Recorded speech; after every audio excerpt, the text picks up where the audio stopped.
Nk'uko maze kubimenyera, uyu ni wa mwanya tubagezaho amatangazo y'umwaka. 2020 ni umwaka wagizwe na weekend 52, ariko muri izo zose habuzemo n'imwe King James atwerekamo ubukwe. Dukomeje imiryango n'inshuti bafite abasore n'inkumi bananiwe kuva iwabo, tunanenga cyane abitwaje corona kugira ngo batadutumira mu makwe yabo. Inama y'abasore b'i Kigali irasaba abakobwa bose ko mu mwaka utaha ingeso yo kwitwaza batayo y'inshuti zabo igihe babasohokanye ikwiye gucika burundu.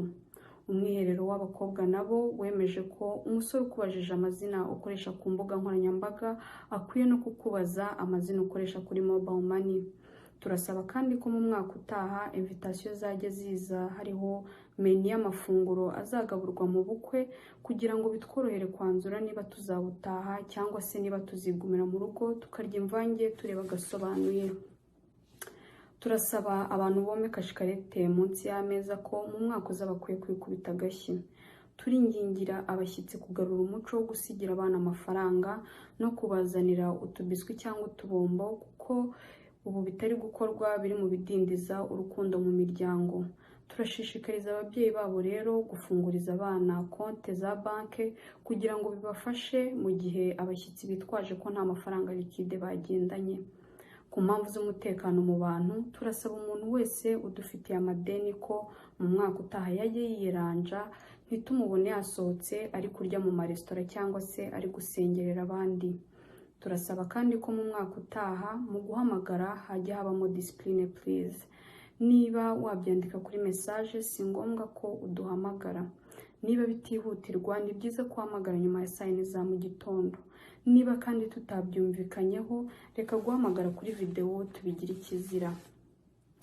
Turamenyesha abacuranzi bo mu nsengero zose, cyane cyane abavuza ingoma ndetse na baze, ko umwanya w'ijambo ry'Imana no gutura nabo ubareba. Turasabwa ko mu mwaka utaha twakorohamo tukagabanya ubushyuhe ndetse no gutwika cyane. Turasaba abashyitsi kwambara amasogisi asa, adacitse kandi asa neza, ndetse n'inkweto zidafite umuhumuro utari mwiza, ko byabafasha kudakorwa n'isoni igihe basabwe gukuramo inkweto mu nzu. Turihanangiriza abantu bajya mu modoka z'abandi batitwaje udupfukamunwa twabo bagatira utw'abandi twakoreshejwe. Nk'uko mutibagirwa telefone zanyu, murasabwa kandi kuzirikana udupfukamunwa. Nyamuneka mwibuke kohereza abana bari mu bigo by'amashuri udufaranga tw'ubunani kugira ngo nabo bazabone uko barya aranci ya saa sita.